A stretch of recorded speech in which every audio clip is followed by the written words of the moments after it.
Aloha everyone, my name is Alessandro and this is the Temple of Surf, the podcast. We'll give you full access to the best surfers, skaters, shapers, surfboard collectors, shop owners in the world. Discover with me their stories, the greater successes, amazing behind the scenes, and much more. Hello everyone and welcome to the 24th episode of the first series of the Temple of Surf podcast. Today with us from Hawaii is the legendary shaper Pat Rawson. I discuss with him about surf, shaping, his future projects, and much more.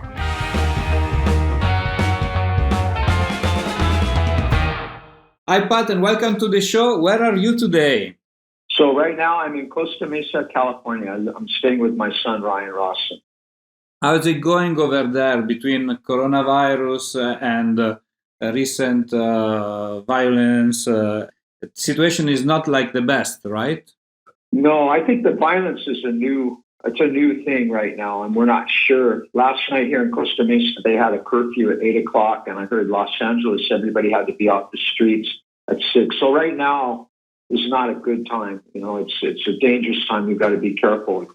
But at least Hawaii's, we don't have that, but it's still closed because of the quarantine there. So I stayed here. I have work here in California. So I'm staying busy and, you know, it's nice to be with my son and my grandkids. Exactly. You know, like family first in this moment, the most important thing, the priority for all of us. Today we're going to talk about surfboards, shaping. But the first question that I have for you, in your opinion, what is the most important thing in surfing? In surfing or making surfboards? Surfing, no, I think in surfing, is just being in good both shape, actually. Both. being ready for the day and having good equipment. Those two things, being in good shape, meaning you train to surf, and then when you get out in the water, you're able to perform better. And then if you have good equipment, is good. And maybe the last thing is a good mindset. You know, how we think, how we program ourselves for what we're going to do. And I think those three things seem to be the most important things that I know for me. And in shaping? I think it's the same thing. You know, if you shape every day, you're in good shape to shape, pardon the pun. I think if you love as much as I do, the passion's really, really important because it's a hard job and, you know, it's not always rewarding. Sometimes it's not easy. You know, you have to paddle back out to catch another wave. In making surfboards, you want happy customers, and we have costs that are coming up everywhere. California, I'm sure, is going to be in Europe and for sure Hawaii. So, you know, people don't like paying more for a board, but it's the cost of doing business is going higher. So the good brands are going up in price, not too much. And so, you know, that's important. But I think the most important is to love what you do and work with your customers, which is what I do. Exactly. When did you first start surfing? Oh, that's easy. 1961 was my first year. I lived in California on a beach right by Los Angeles Airport, and I was a junior lifeguard. I had to surf. I just watched, and I started riding paddle boards and finally borrowing surfboards. And by 1962, I was trying to surf every day after school. And do you remember your first surfboard, like let's say a proper surfboard that you bought? I do. It was really, really heavy. It was 1962, and it was a board that was made by a guy, I've never heard of him before, but by Don May. And I remember I paid $40 for it, and I was so happy to have my own board, you know, just not to have to borrow a board.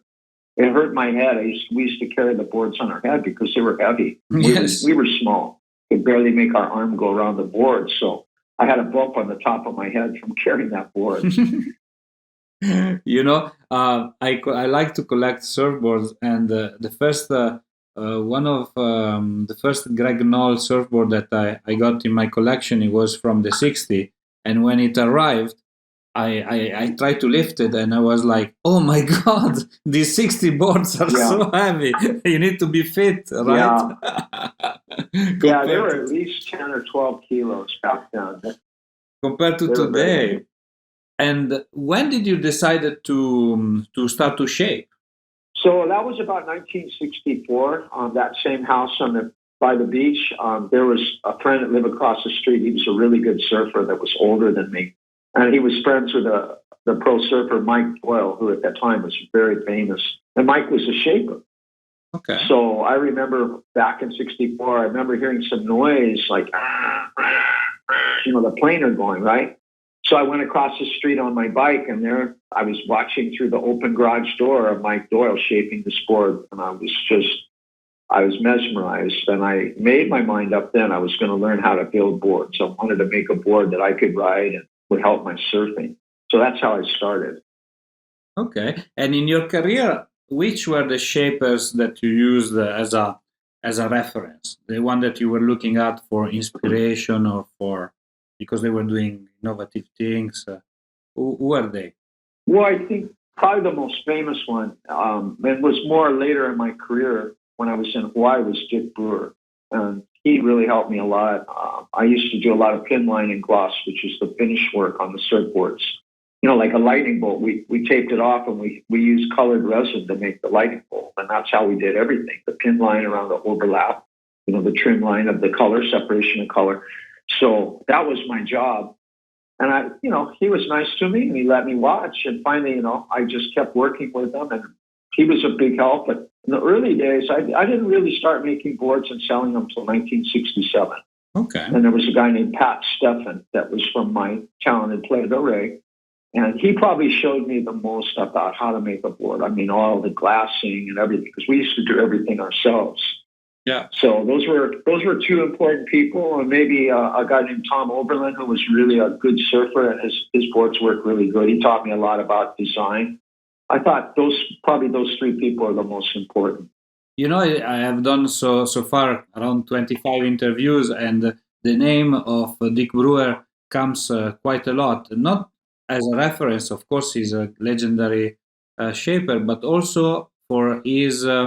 He was always there to help young shapers and people to learn the craft. Right? He also with Almeric. Yeah, I would say if he liked you, he would do that. He didn't help everybody, but he was really helpful to me. And he did, in fact, he helped Jerry Lopez and Reno Abalera, and Al Chapman and Sam Hawk. These were all guys in the mid-'70s that were the best shapers pretty much on the planet, at least for making boards for Hawaii waves and good surf. And he was instrumental in working with all of them. So, yeah, he gets a lot of credit for that. You just told me that your first surfboard was 1967, right? 1966, 1967?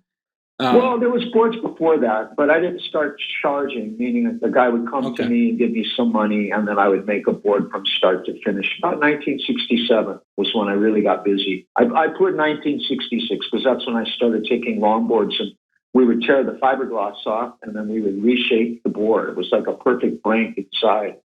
So that was my first shaping, but I don't really count that. I was just learning. By the time I was probably in the 7th grade, in grade school, that's when I started making boards for my friends. It was, small business at home. I did everything at home. And in all these years of experience of shaping surfboards, what was the greatest achievement of your career, let's say, or the thing that you are the most proud of? I would say mostly being able to have a family and still be able to do the work that I did, working with professional surfers. And of course, now it's all different. There's younger guys working for the pros. I still get a chance to work with different guys. I can't mention their name because they get paid by somebody else, but they still ride my boards. And I'm proud that I was able to have a good family life for my children and my wife and make a good income. We started Locomotion in 1978. That was really good for me. And I think that was an achievement in itself. But I think also just being recognized by my peers for being somebody that contributed to the surfing design. We have a tribute coming up for me, which is going to be in San Diego, and that's on September 26th and 27th. Amazing. And I'm the guy they're tributing, but I was really proud back in 2009, I won the tribute to Dick Brewer. And that's basically there's 8 people, they all shape this board, and it needs to be the closest to the board that's there. It's changed a little bit now. The rules are different, but Dick Brewer if I was going to win any of the tributes, I'm so glad I won the one that my teacher was tributed in. It was a pretty proud moment.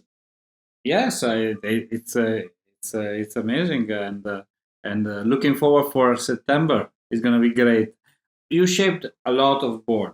Do you remember like a specific request from a client or from a surfer or a pro surfer that particularly impressed because it was kind of crazy or very unusual, something that impressed you, kind of?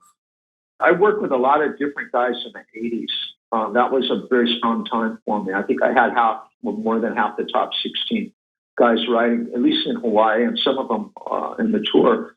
And I think all of them were so different. Like I would say, like Tom Carroll is so different than say a guy like I don't know. You could say Buttons. You know, I made a lot of boards for Buttons and Mark Liddell, Buttons Color Via Kalani, and I feel like maybe my strength and maybe my accomplishment was being able to work with so many different types of designs and sort of making each guy happy because they don't have to ride the boards. They can ride anybody. So, you know, Gary Elkerton had really thick rails, channel bottoms, flat deck. Tom's boards were really thin and really narrow. Buttons' boards were super loose. You know, he would fly all over the wave and jumped out. He's skateboarding, you know. And so those things I think are probably looking back, I think there was a lot of pretty interesting designs about time period. Making four pins when nobody was riding and making four pins with Glenn Winton back in 1984. That was cool. Or working with Larry Bertelman and making boards that were just specifically designed to do airs, you know. And he was the first guy to really apply, one of the first guys anyway, to apply skateboard moves to surfing moves and actually going out of the water, you know, like they do in a pool. So it's pretty cool. I mean, I look back at that era. There was a lot of money available to make a lot of boards for the company I work with, so we sponsored everybody. And I think, you know, having that diversity was my strength in my career. It still is. I make a lot of different kinds of boards. Yeah, I seen your website. Amazing boards from guns, mini guns, long boards. It's like it's quite fish, quite a lot of variety of surfboards. And you said about Tom Carroll, and we had he is part of the people that were that are in the first series of our podcast. And when we asked him who was the best shaper of all time, he said your name. So it is kind of really, really, really connected, you know. And he said that every time he comes to Hawaii, he comes to visit you, and he's it's really proud of his of the surfboard that you made for him. And I guess you still make it.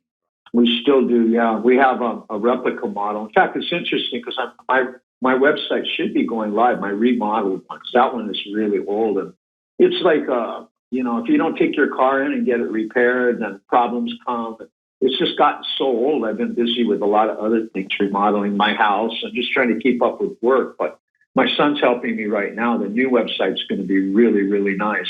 Same name and everything. But yeah, Tom was just, I think the biggest thing when I think of Tom Carroll is it's just passion. He just loves surfing and he loves being in shape. He loves helping people, kind of all the same things I like. So we connected really good. Normally, I didn't get too close to pro surfers. I kept it more of a business relationship. But I think for sure with him and probably Mark Richards too. Mark and I are really good friends. And, you know, Mark is doing it, I think, really well. The twin fin is a big seller this summer here in California and I think worldwide. And he probably makes and rides twin fins better than anybody. He's just an amazing guy. Yeah. His passion is great too. So we have that in common. And Tom was so important and still is in surfing. People look up to him. I mean, he's now doing his own podcast he does every day. It's like a meditative, you know, and it's really cool. It's like a 10-minute thing. And I'm so proud of him for doing it. I don't know how many people he has, but that's 6 o'clock Australian time in the morning. He has a podcast and it's just meditation for like 10 minutes. It's just very cool. That just tells you what kind of person he is. Yeah, we talked about meditation and the fact that now he's getting professional with the meditation, you know, certified, and this was is one of the next things in his life, right? Very important. And we said how much meditation helps surfing at the end. Well, I think meditation right now with the COVID virus and some of the tensions that are going on. I mean, obviously, since the beginning of the year, this has been a year that's a lot different than anything before. And meditation, I don't meditate like the way Tom does. I'd like to, but my brain goes too fast. So I take a walk every day, and I try to shut my brain off, and I try to just basically clean myself out.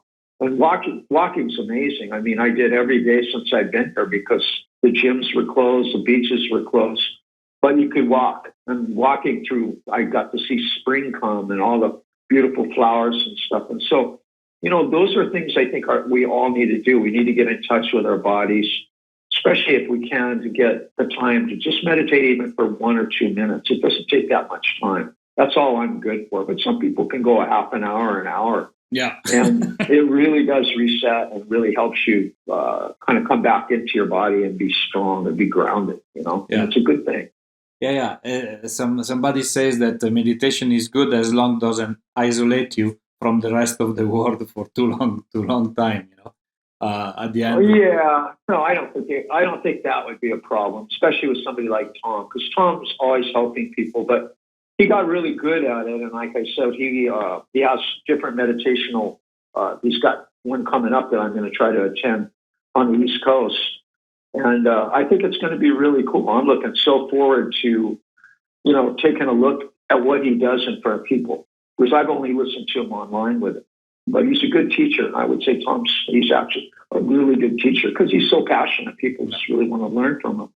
What are your future projects? So we said, of course, a new website is coming up very soon, and then what is something particular you're working on? Well, I work with my son and my granddaughter. So my son's really good at marketing. I've never been good at marketing myself. So he and my granddaughter do Instagram, and we're growing about, 100 people every 10 days. I mean, I just got started, so I'm not. Some guys have, maybe 50,000 people or something, but we have a quarter of that, which I'm proud of. And I think with a good website is really important. And then, the biggest thing I think is that for me personally, I've been shaping 53 years, 54 years. And here we are, we're back to where people kind of want some of the stuff that I was making in the 70s. And, the younger shapers weren't there. They could copy it. But I know that Skip Fry's always busy because people want Skip to make them a board. It's like this. And he was there, and he's an amazing surfer and a really amazing person. And so he has this huge demand for, and they're really expensive boards too, but we're artists. And so I'm kind of following in his footsteps a little bit the same and still staying current with, some of the people that ride my boards, including Tom. So I think the project is really just revamping and working off of Instagram because, there's not so many surf shops anymore. I mean, it's good to have some, but I think most of the work is being done custom, or I work with the shops I work with. We do custom orders. So it's drop ship. So that helps the shop. And it helps me too. We win, the shop wins, the customer wins. It all works out. And I just make sure and I contact each customer. It's usually by text, but sometimes it's on the phone. And people are just excited that they can talk to me and ask questions. And I think it's really important. Yeah. Surfboards are really a personal item. So I think when you can get a little bit of a personal thing from the guy that's going to design the board, it's a nice touch. Of course, and it's essential actually. If you the relationship between a surfboard and a surfer is essential. It's not just take a board and go and catch a wave, right? A board has to be designed by the weight and by the ability and the style of the person that rides it, right? And much more than that. Correct. I think what's happening in surfing is people are a lot more knowledgeable because of Instagram, because of the internet. So they know a lot more than what they would know, say, 20 years ago, which you'd read from a book or maybe the first websites, those kinds of things. But now surfers really understand a lot more. And I think when you're doing boards as custom orders, people come to me mostly for guns, but also for boards for older people. I'm 66. I'm still in really good shape. I work out every day, but I can't ride what, a 17-year-old would ride. Yeah. So that market's been really good for me. And I think those are the things that I want to keep up with, is always to keep up with my good wave boards. Like I'd make Tom Carroll, that'd be an example. And then also to be on top of my vintage boards, which some of them are from the 70s, single fins.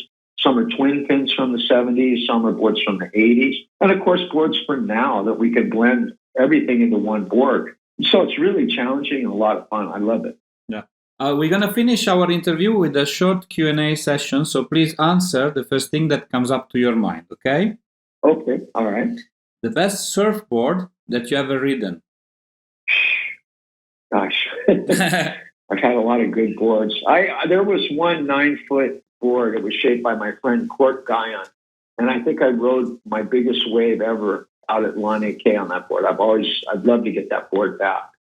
So he was a really well-known North Shore shaper, but not famous like Dick Brewer. And I happened to borrow the board, and I was sitting out with Al Chapman, and it was like at least 15 foot on the sets. And Lane K at 15 feet is just a hell wave. It's really powerful. And normally people ride it when it's 4 to 6 feet. It's a lot of fun. But when it gets that big, it's a lot different. I think that board might have been the most enlightening board for just riding the biggest wave I ever rode. The most intense waves I ever rode. That day I'll remember. It's 1977. Definitely. You need to get back that board. I'd love to see it. Yeah, just to see it. Why did I like that board so much? It just worked really good. It paddled good. It turned good. I was making good guns too. I don't know why I borrowed it, but I'm so glad I did because I really looked at that board and tried to find out why that worked so well for my style and why that board worked so well that day. Cool. Best shaper of all time? I'm going to have to say for sure Dick Brewer because Dick's been a friend and he's been a teacher. And he's getting older now, so it's getting harder for him to shape boards and stuff. But he probably did more for me, and I think he's done probably more for surfing. I can't think of anybody that would have done as much as he did. Maybe back in the day, there was a couple other really good guys. Mike Dippenderker was amazing too, but I think Dick really changed the shortboard. He made it acceptable, and he made it so that you could ride big waves on a small minigun, as we called it, instead of riding longboards. So he had a lot to do with that, and I think in my opinion, he's my favorite. Yeah. Definitely. We tried to invite him to speak on the podcast, and the reply was that he's pretty busy shaping all time during this time of coronavirus. And today in Instagram, he just posted a picture of himself shaping, saying like, it's the best thing in the world to be in the shaping room and shape a surfboard in this time of crisis and mess and whatever goes with it. So definitely, Dick Brewer is a legend. Personal question: your favorite song? I have so many songs. I'd have to say for right now, let's just say for this time period of my life today, Yeah. There's a song by John Coltrane and Duke Ellington, and it's called In a Sentimental Mood. And that is a jazz song. I'm a musician and I like playing jazz. And that song just sums up my life right now. Okay. I'm a really sentimental person, and we're reviewing right now. I think with COVID, a lot of people are reviewing the past and maybe making changes for the future. It's worldwide, so there's a lot of change going on. So it's nice to get an older song like that brings back good feelings, Yeah, I agree with you. Yeah, it's a period of introspection, right? You look into yourself, and right.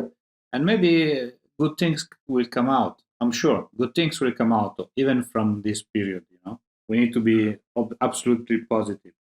Your favorite surf spot? I love backyards in Hawaii. That's one of my favorites in the wintertime.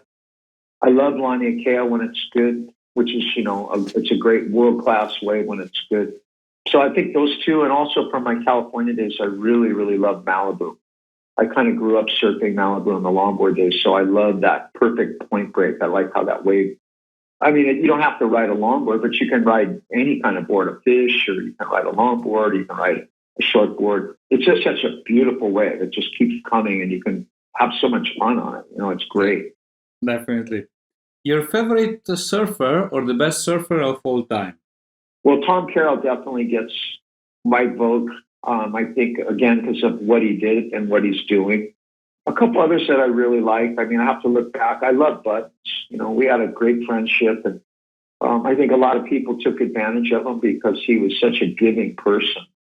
I know we tried to take care of him at Locomotion and make sure he had everything he needed, but what can I say? Buttons was just so funny. He was the best guy to be around. Always kept people laughing, and he made my boards look magic. Even if they weren't good boards, he was such a good surfer. He would make my boards, they would just look like the best boards in the world. So I'd have to say he's one for sure. Those two guys are kind of right up my heart beats a little faster when I think about them. A name of a young shaper that you think like every surfboard collector must have like a surfboard made from it. He's going to be competing in our tribute that I have coming up in September because he won the last one. And I didn't know him too well, but I've gotten to know him a little better. And I would say Ryan Birch is a guy he's definitely doing really well. And a little older than him, and I'll have to mention him, is Chris Christensen, who's my partner. I actually work in his company when I'm here in San Diego. And I think Chris is an amazing shaper. The way he does what he does, he can make big wave boards. He can shape off the blank. He's good with the computer. You know, he's I think he's very balanced. He's where I was at when I was 46, and he's just doing a great job. Yeah, so those are the two guys. I agree with you. And the last question we ask for everybody has nothing to do with surf and is a little bit unusual. So we want to know your best relationship advice. For the people, I think it's finding somebody that's like-minded, because whenever you have a relationship with anybody, whether it's a woman or, you know, it's just a friend or whatever, I think you want to be like-minded. You could be totally different physically, but I think when you're spiritually like-minded and you love the same things, it makes it a lot easier to be around those kind of people.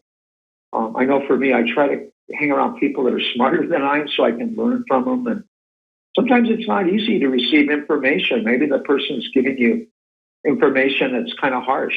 You know, I don't like hearing that I do this and that, you know, and to not take that personally, but go, you know, he's being honest and he's right. I do this. So those kinds of people could be really amazing to have around you. Yeah, I agree with you that you can really enrich your experience every day. Well, if you're lucky, you have them. I didn't mention Timmy Patterson because he's older, but right now I've been working with him, and he's an amazing person. I watch how many people he helps all the time, including me. You know, we've been friends a really long time. And so those are the kind of people you want to be around. You want to be around with people that lift you up, that teach you. And at the end of the day, you can have a good time with, because you have a lot of similarities. And I think that's a lot of passions that are similar. Like I said, spirituality is similar. I think that's the key to good relationships, is having the right people around you. Yeah, I totally agree with you. Thanks a lot, Pat, for being on the show with us today. And I look forward to talk to you very soon. Very good. Thank you, Alessandro. I hope this is a good podcast for you, okay? Thanks a lot. I really appreciate the support. Thank you, Pat. Thank you. Have a nice day. All right. Ciao. You too. Ciao. Bye-bye.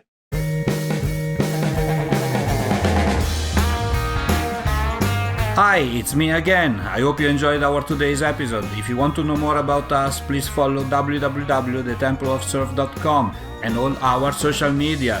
Mahalo!